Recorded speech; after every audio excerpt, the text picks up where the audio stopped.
What's up guys, Chad with drawersystems.com. I got a really cool rig that I just finished up and I want to share it with you today.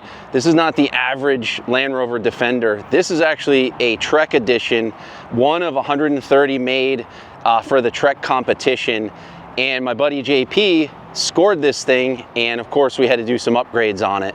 So he actually changed out the roof rack and the tent. So that was put on by our buddies over at AVO. Big shout out to you guys up in Jacksonville. And so it's got the front runner rack, the Alu cab tent, and then the cool thing with this car is it comes already kitted out. You know, you got the rock sliders, the big brake calipers, the factory winch. This thing was basically ready to go off-road, and we added some touches. So what I did is I actually added a 200-watt solar panel to the roof, and also the ARB Tread Pro traction boards. So those are mounted to the top of the Alu cab tent. And then to get the nice thing about the Alu cab is it's pre-wired. So the wires actually are internal in the tent. So I had to run two cables up the side here, one for the solar panel, and then the other one actually powers the outlets and the lights up inside the tent. So this is on a switch. We'll get to that in a second. And then back over here, added a grab handle and a light here. And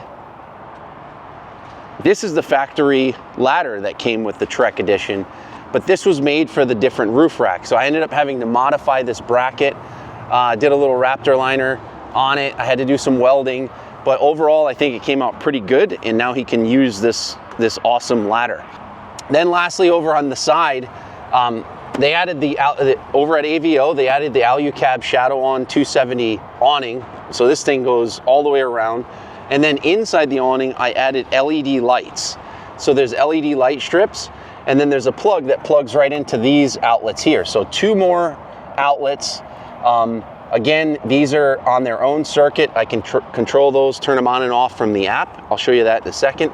And then I had to run two cables up the side. So the cool thing with the Defender is you can actually pop these panels off, and I was able to cleanly route the cabling inside the vehicle through the factory grommets. Really clean, so you can barely see the cables. That's pretty much it for the outside of what I did. Let's hop into the back here. All right, so here's the drawer system, and this is a little different than my typical one for the Land Rover Defender. And the reason is because this actually was designed for a Land Rover Discovery 5. This was in JP's old car, which he still has, but he transferred this over to the Defender, and I modified it to fit back here.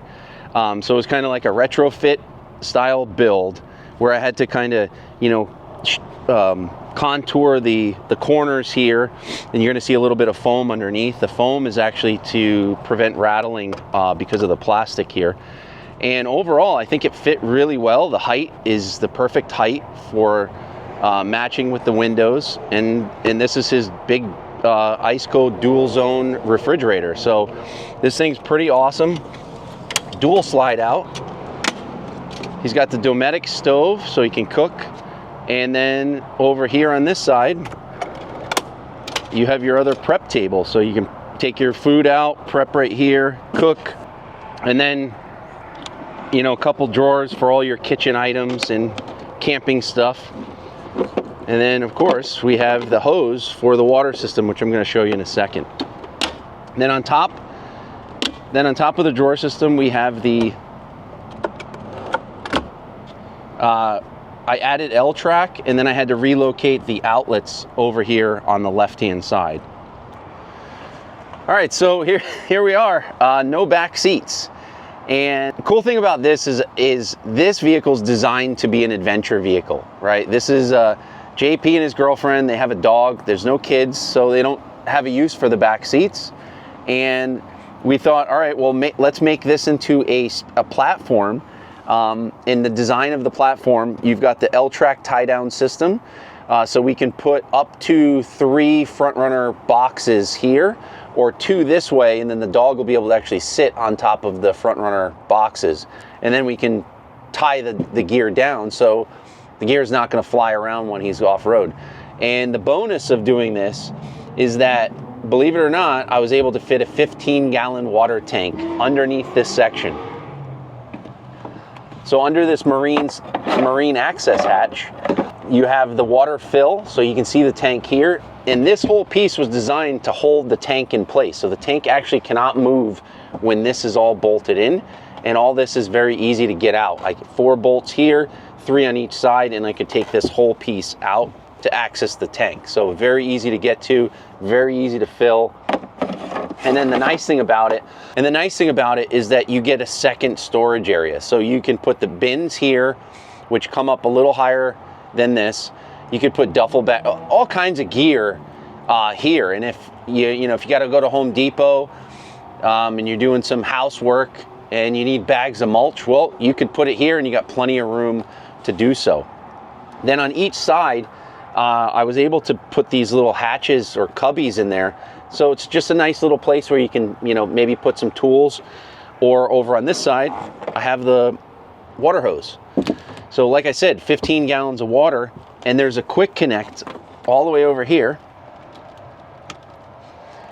And this is a 10-foot hose. So the concept is that he's actually going to put the ARB shower room on this side. So you'll be able to come out over here with the 10-foot hose. You'll be able to literally come out all the way, once the shower room is in place, and, rinse off, hose down the dog, do dishes, whatever you need to do right here. And one of the modifications that I did with this build is adding the Redarc Redvision system, which allows all of the outlets that I installed in this vehicle accessible from the app. So I can actually use the turn on the water pump right from my phone. The cool thing is you can obviously turn everything on and off here, but then you can also, in the main purpose, you can turn everything on and off from the app. So once it's connected via Bluetooth, I can go onto the app, assuming it's going to connect. There we go. Turn the water pump on or off, the air compressor on or off, and then when you climb up into the tent to go to sleep, you can kill the lights if you want, or you can turn the lights on from inside the tent. So it really makes it nice. And then you can double check your water level. You can see your battery. You can see the car battery here, so I can see that it's 12.5. This is your solar input, so I can see that it's getting 27 volts, but only 0 watts. It's almost dark right now. So that's really cool. That's this side of the system. And then the main guts of the Redarc is the TVMS. So this is where everything goes in, all of your fuses, all your outlets here, and the water sensor.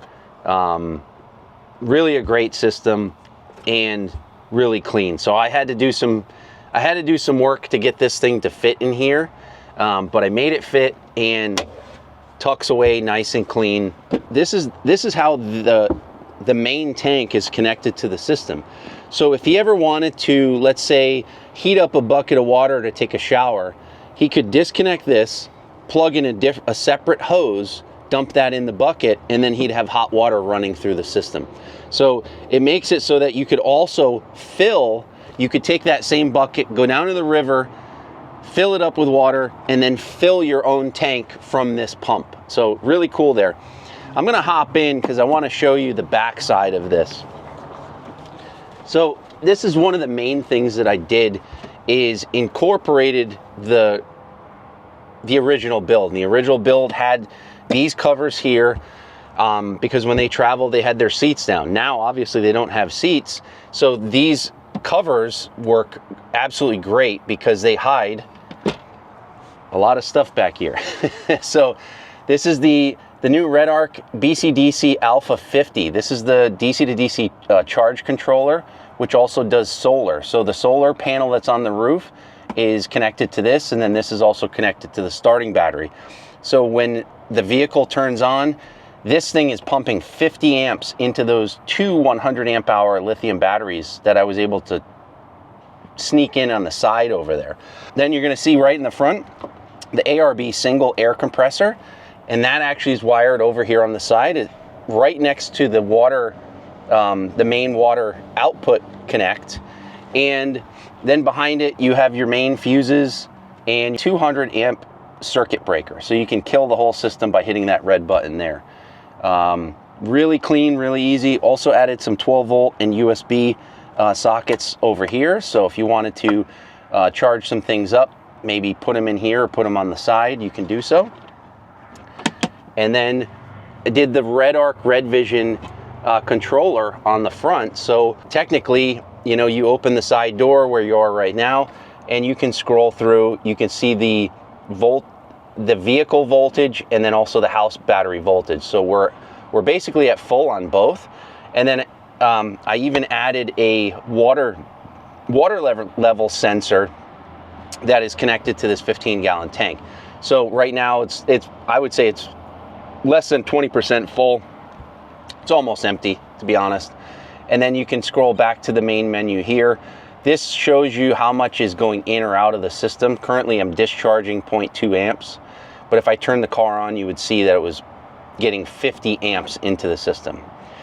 And all of these buttons here on the side will turn on different things. So that's your air compressor, water pump. These are the 12 volt outlets that are up on the roof I showed you earlier. This is the 12 volt outlet that powers the tent.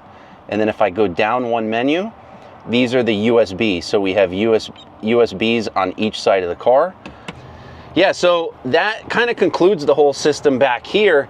But one of the cool things about this platform is what I call happy accident. And this happens a lot when I do a build. Close this door here.